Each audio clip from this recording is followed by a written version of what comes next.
Alright guys, how's it going? So in this video, I'm going to be talking to you about a little incident with Stan Collymore and myself last night. So Stan chimes in on the Alexander Isak situation, and he said as follows on social media. A lot to unpack. This was in relation to Isak's statement last night. Firstly, he's under contract. One, he willingly signed. Secondly, and I've experienced this, as have a million players he's alluding to on signing that contract, the old do well and if someone offers 80 million for you, we'll let you go. Answer to this, of course, is a buyout clause that both parties agreed to. Thirdly, he's doing something every modern, and I hate it, player does. Down tools. Don't take the very old school route of transfer requests if he wants out, which he won't do, as it means giving up a large chunk of bonus loyalty salary. In short, modern players want to leave, be paid on leaving and on signing for a new club. Cake meets eating it. If Newcastle said to him and his agent a year ago, we'll let him go if he has a great season, but it wasn't written down, tough on Isak. If the player wants to leave but doesn't want to go on the transfer list, then that's the player wanting that cake and eating it. If he's desperate to leave, put in a request that alerts every club on earth of his availability. If Newcastle accepts it, and that should, because no club wants a player who doesn't want to stay publicly officially, he forfeits some cash, but he's out of there pronto. Newcastle can play hardball and make him fulfill his contractual obligations, but he'll lose money month on month, plus they'll need a replacement who does want to play for Newcastle. I'd sack the agent if I'd received the advice he has, because his contract didn't have a, if you do well, you can go at X amount of pounds. He's basically been on strike for a couple of weeks. What's the agent doing to get him and the club to agree an exit strategy? An agent several weeks in should advise pulling the transfer list RIP code. You're going to lose some dough, but your next club will make it up, etc., etc. And any public statement can be used in any tribunal against the hire, that must mean player, do advise him to keep it shut. Is he pissed or something? I don't know. Piss poor agent work, naive player, possible renegaging, pure speculation at this point, on handshake by club, a football transfer room 101 is how not to handle a febrile situation. So that's what Stanley said. And when I read it, and I ain't got a problem with Stan, to be honest with you, but when I read it, I thought, Stan Collymore's pulling someone up for, having a go at them for downing tools, not sticking to a contract and things like that, basically, right? So maybe you agree with Stan and saying, yeah, you shouldn't be doing it or whatever. It depends which side of the fence you're on. If your employer had lied to you and made promises to you and you felt badly done to, maybe you would understand more and maybe you would take that action, right? If it was just a player downing tools because he was sulking and it wasn't any of those accusations, I'd be thinking, do I really want this player at Liverpool?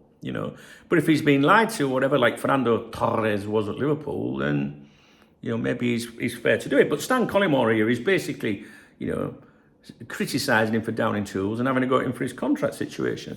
So I did, I knew there'd been issues with Stan before at various clubs regarding his contract situations, right, and refusing to play, including at Liverpool.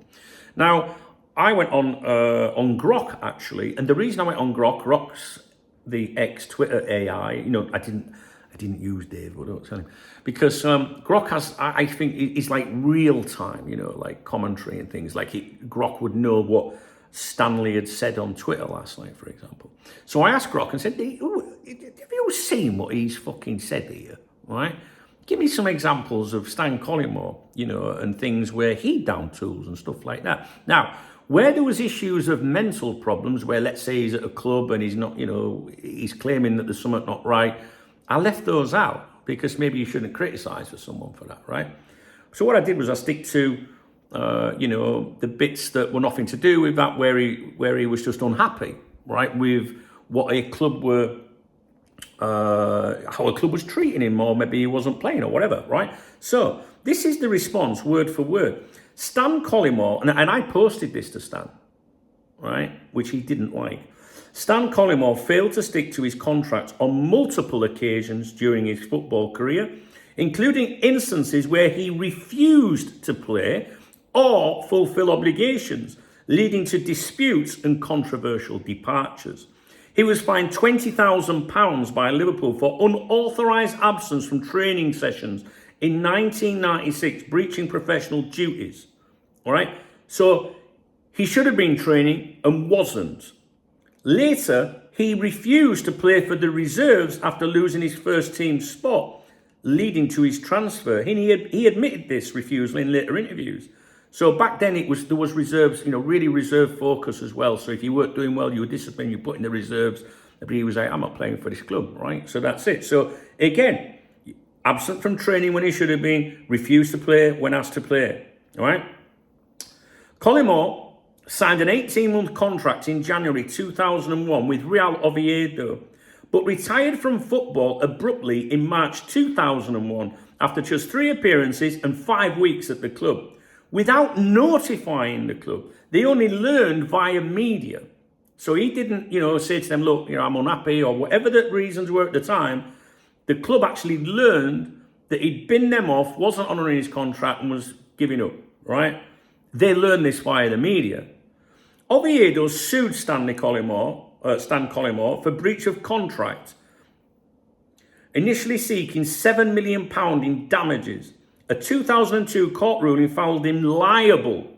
He was ordered to pay around £260,000 plus costs. His 2007 appeal was dismissed as baseless, confirming the breach of contract.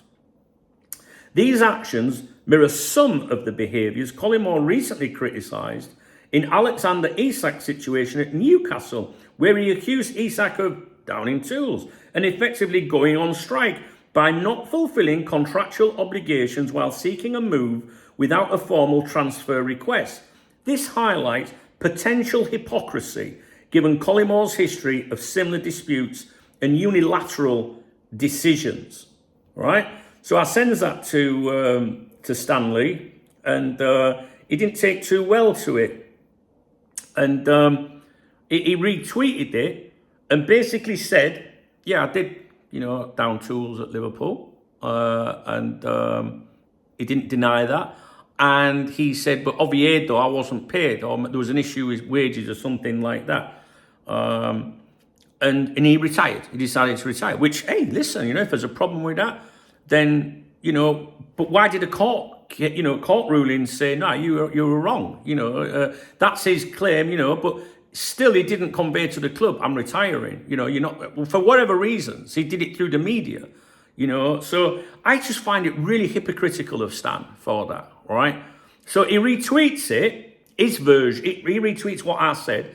He adds his commentary to it and then blocks me like a big fucking wet blouse. Do you know what I mean? Blocks me so I can't reply any further. The tough talking pundit, loves calling out people. He's very opinionated, his Stan. Anyway, he blocked me faster than he retired from Oviedo. And someone said, someone said in the comments to him, to Collymore, for his criticism of Isak, it's not the first time he's gone in hard on a Swede. I never said it. I'm just saying that's what they said. And listen, that's it. I listen, I don't give a fuck about Stan Collymore, but I thought you guys might find it interesting because, you're potentially knocking a player, for something you've had your own controversies with clubs. Listen, justified or not. I'm not digging at Stan. I'm like, hang on a minute. You had an issue with a club, Liverpool, for example, and Real Oviedo, right?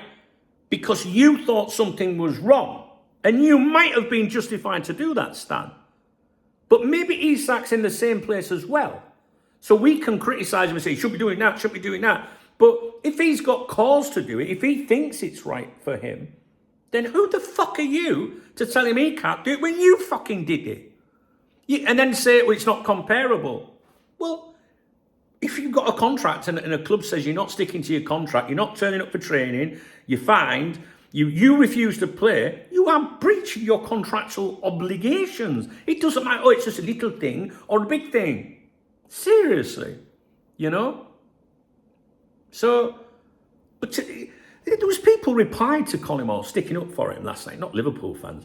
And they were doing the same thing. They'd reply with an insult or something to me or say something, then they'd block you before. That's like driving past someone in a car and going, hey, yeah, fucking, you want to fight? And driving past, innit?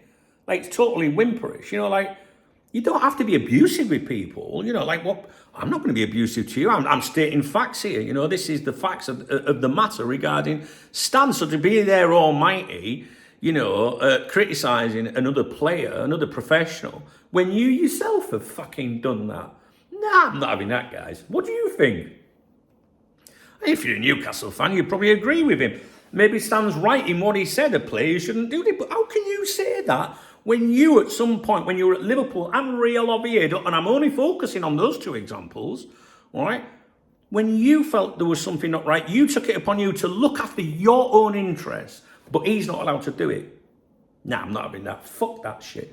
So anyway, Stan Collymore. What I will say about Stan Collymore, his partnership with Robbie Fowler was fucking immense. I thought Stan was great. I really liked Stan Collymore as a footballer. Wasted his career, in my opinion. Whether you want to say, well, it's because, you know, he worked there with, like, various, you know, problems or whatever. I don't know. I'm not a trained medical professional. I don't know if that's genuine or not. It's not for me to say. You know, if the lad's had them problems, which I think he probably has, then, you know, fair play. You know, that's it. You know, everyone makes mistakes in life. I've made many mistakes, especially when my head's not been right. So I'm not taking piss out of him in the slightest. I really did like Stan as a footballer. I remember being out on a night out once in a private nightclub, if you like, in Liverpool, like a members only place. And there were players that played in that first team with Stan talking to me, and they were like, nah, he don't come out for a beer, he's a fucking oddball. They didn't like him. But on the pitch, they worked well together as a team, but they were like, and maybe it's wrong for them to say oddball, because then people are immediately going to associate, well, is that because of problems he had, or are they just saying, no, he was a bit of a moody cunt, they didn't, you know what I mean? So the players that I spoke to made out that he was like, he didn't fit in at Liverpool, right? I don't know if that's justified or not, but that's what they said. But I never changed my opinion about him. I always thought, he's a good player, man, I like him, you know? But one thing I will say about Stan Collymore is that he's one of these people that finds racism in a lot of things, right? Now, I'm a white man, which I can be racially abused, but I'm not a black man, so I can't speak for, you know, what might be considered racist or not, and there's plenty of you guys, you know, that would maybe be able to comment on this. But where I think I'm right with this, that he does find this, you know, or play the race card a lot, is I've seen John Barnes, right, over the years, where issues have come up and Collymore's like, that's racist. And then Barnes, Digger, right, has come out and gone, it's not fucking racist. So it just shows you how you can have a sensitive soul and someone go, hey, look, I'm John Barnes, I'm black, I don't see any racism in this. And John Barnes was subjected to horrific racial abuse back in the day, horrific, throwing fucking bananas at him and everything, right? Awful, scummy stuff, right? I remember this debate a few years ago about some candy, some chocolate, and it was like, how can I explain?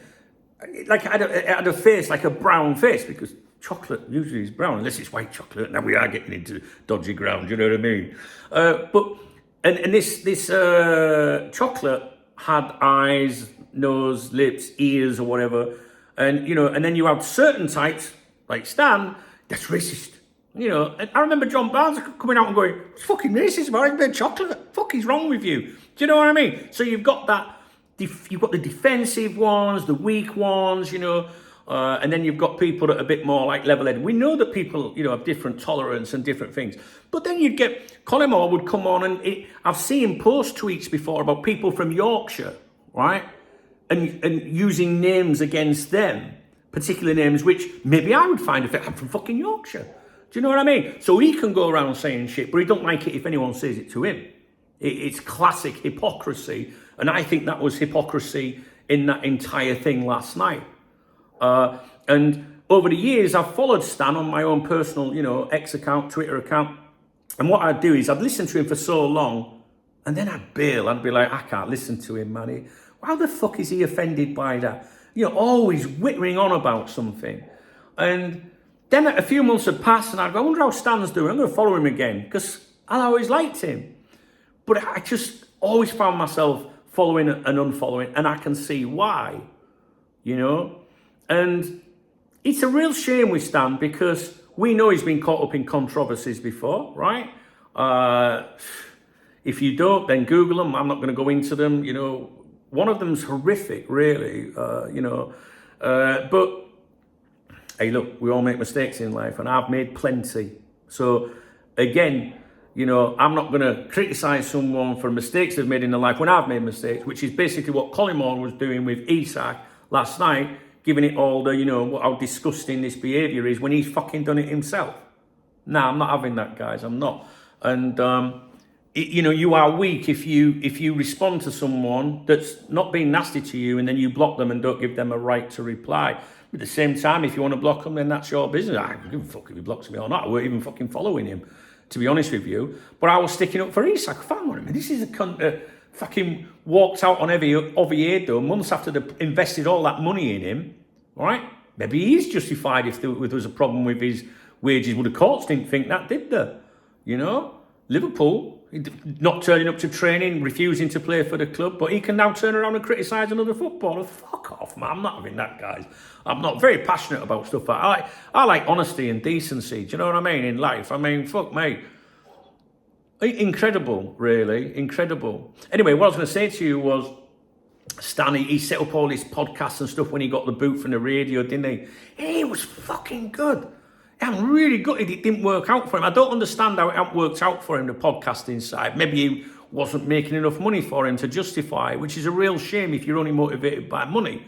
Because I thought Stan was really, really good. When he used to do that phoning, was it on 606 or something? I used to really like him. I thought he was really, really knowledgeable. I did. He gave a different angle to it. And it's such a shame that he has to have that other side of him, the victim side all of the time. Because he was very, very good. Very, very good. So it's a shame for me that, Stan Collymore's blocked me, you know what I mean? But no, I'm not having that. I'd rather be, blocked for saying, hang on a minute, you criticise. So I'd rather be blocked for sticking up for Isak. And if we sign Isak, right, it'll be the first Liverpool shirt I've ever bought in my life, right, with a player's name or anything. Do you know what I mean? Even if I can't get one to fit me, I'm fucking buying one. Because I've watched the apps, so many people turn on this player. People like Collymore, these fucking journalists, And Isak said himself last night, I've kept quiet, I've let you all run your agendas and all that. So yeah, fuck, I'll have an Isak shirt. Don't you worry about that, because he will be a Liverpool player. What do you think about Stan, man? Listen, let's not, I'm not going to be mean and nasty, even though I think he was a bit of a knob last night. I'm not going to be suddenly go, he was a shit player, what a wanker, he was a fucking good player, all right? And that makes me more of a real person by saying, I think you were a good player, Stan. I think you were good. It's a shame because you were fucking great. And you were good on the radio, and you were good with your opinions and the debate. You were a great host. But that doesn't excuse you from being a fucking div. Anyway, I wanted to tell you about that because I thought you might find it interesting, a little bit different. You know what I mean? So, yeah, I'll leave it with you. So, I'm not Stan Collymore. I'm Big Dunk, all right?